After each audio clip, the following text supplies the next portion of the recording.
నమస్తే గురుగారు. మహాదేవ. గురుగారు, ఈ జూన్ మాసంలో మిథున రాశి వారికి ఏ విధంగా ఉండబోతుంది? ఈ మిథున రాశి వారికి తల్లి చాలా అద్భుతంగా బ్రహ్మాండంగా ఉంది. విదేశీ ప్రయాణం కోసం ఎదురు చూసే వారికి విదేశీ ప్రయాణం దక్కే అవకాశము ఉంది. విన్నారా? రెండవది వచ్చేసేసి ఆరోగ్యపరంగా కానివ్వండి, ధనపరంగా కానివ్వండి, తర్వాత కుటుంబ కలహాలలో ఉండేటువంటివి కానివ్వండి. కొంతమంది అన్నాతమ్ముల గొడవల్లో ఉంటారు. ఆ గొడవల్లో ఉండి అన్న తమ్ముడితో మాట్లాడకుండా, తమ్ముడు అన్నతో మాట్లాడకుండా ఉండేటి వాళ్ళు ఉంటారు, చూసావా తల్లి? వాళ్ళు కలుసుకునే అవకాశము, గొడవలన్నీ మర్చిపోయి దగ్గరగా వచ్చేటువంటి అవకాశాలు కూడా ఉన్నాయి. విన్నారా?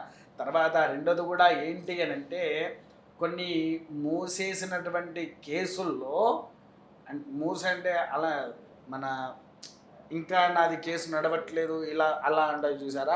ఆ కేసుల్లో విజయాలను పొందే అవకాశాలు కూడా ఉన్నాయి. ఆ కేసుల్లో కూడా మంచి పురోగతిని కూడా పొంది సకల యోగాలతో వాళ్ళు విరధిల్లుతూ ఉంటారు. తర్వాత ఇంకొకటి కూడా ఏంటి అంటే, వీరికి శుక్రుడు అధిష్టానంలోకి వస్తున్నారు కాబట్టి శుక్ర గ్రహం వలన కొద్దిగా ఆడవాళ్ళతో ఇబ్బంది ఉంటుందంతే తప్ప మిగిలినది ఎటువంటి నష్టము అనేది కూడా జరగదు. కాకపోతే ఏంటి అని అంటే, ఈ మేషరాశి అప్పుడు మనం చెప్పుకున్నటువంటి విధంగా కుజుడు 2 నెలల పాటుగా మారుతూ ఉంటాడు కాబట్టి ఆ కుజుడి యొక్క దోష ప్రభావితం వలన కాస్తంత మోకాలకు సంబంధించినటువంటి వ్యాధులు వస్తాయి. మోకాలకు సంబంధించినటువంటి వ్యాధులు వారికి వస్తూ ఉంటాయి. అంతేకాకుండా వారు ఎంత శ్రమ పడుతూ ఉంటే అంతటి మంచి ఫలితాన్ని ఇస్తాడు. విద్యావంతుల్లో కూడా ఉన్నతమైనటువంటి విద్య చదువుతూ ఉంటారు, సకల యోగ భోగాలతో విరధిల్లుతూ ఉంటారు. తర్వాత సినీ రంగంలో ఉండేటువంటి వారు మంచి ప్రదర్శన కాకపోయినా వారికి కావాల్సినటువంటిది ఖచ్చితంగా వస్తుంది. పూర్తిగా నేను ఈ సినిమాలో చేయాలని కొంతమంది ఆలోచనలో ఉంటారు. వారికి ఆ సినిమా కాకుండా వేరే సినిమా ఛాన్సులు వస్తాయి.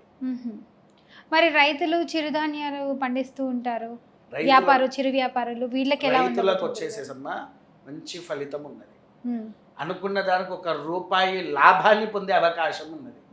రైతులకు ఈ మిథున రాశిలో జన్మించిన వారికి వారు పండించే పంట మీద 1 రూపాయి లాభం ఉంటుంది, కానీ ఎక్కువగా నష్టం రాదు ఈ మిథున రాశి వారికి. అయితే ఒక్క చోట ఏమవుతుంది అని అంటే, ఇందులో మన చిరుధాన్యాల కంటే ఈ మన టమాటా సంబంధించినటువంటిది, ఎర్ర మిరపకాయ టమాటా ఉంటాయి, చూసారా? ఆ వాటి విషయం, ఆ రెండింటి విషయంలోనే కాస్తంత నష్టం ఉంటుంది తప్ప మిగిలిన అన్ని రకాలుగా ఈ యొక్క రైతు సోదరులకు చాలా అద్భుతమైనటువంటి ఫలితాన్ని అందింపజేయడం జరుగుతూ ఉంటుంది. తర్వాత పోలీసు శాఖ వారు ఉన్నత స్థాయిలో ఉంటారు. ఎప్పుడు కానిస్టేబుల్ కొంతమంది సిఐ ఎస్ఐ కింద కావాలని, అసిస్టెంట్ ఎస్ఐ కింద కావాలని పిటిషన్ పెట్టుకున్న వారికి మంచి ఫలితము ఉన్నది. సస్పెండ్ అయిన వారు కూడా తిరిగి మరలా ఉద్యోగానికి వచ్చే అవకాశము కూడా ఉంది. సస్పెండ్ అయిన వ్యక్తులు ఎవరైతే ఉన్నారో వారు తిరిగేసి మళ్ళీ ఈ యొక్క ఉద్యోగం ఏదైతే ఉందో దాంట్లో రీజాయిన్ అయ్యే అవకాశము ఉన్నది. సైనికు సోదరులకు కూడా మంచి ఫలితము వస్తుంది. సకల యోగాలతో ఉంటారు.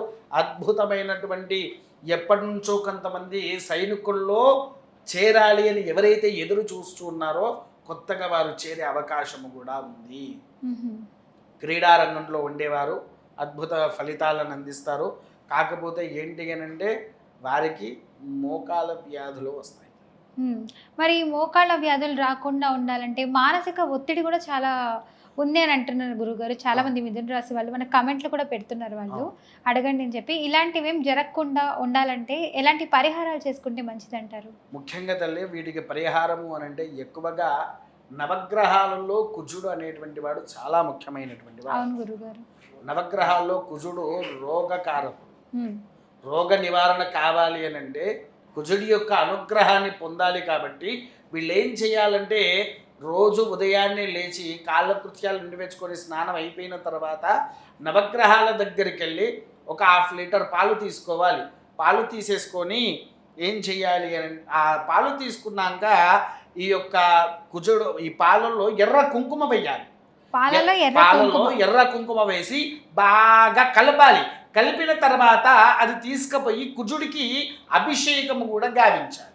ఉమ్, కుజుడికి అభిషేకము కనుక చేస్తే కుజుడి యొక్క అనుగ్రహం వలన ఈ మిథున రాశి వారికి కుజగ్రహ అనుగ్రహం వలన వాళ్ళల్లో వచ్చేటువంటి రోగ నిరోధక శక్తి పెరిగేసి సకల యోగాన్ని అందింపజేస్తారు.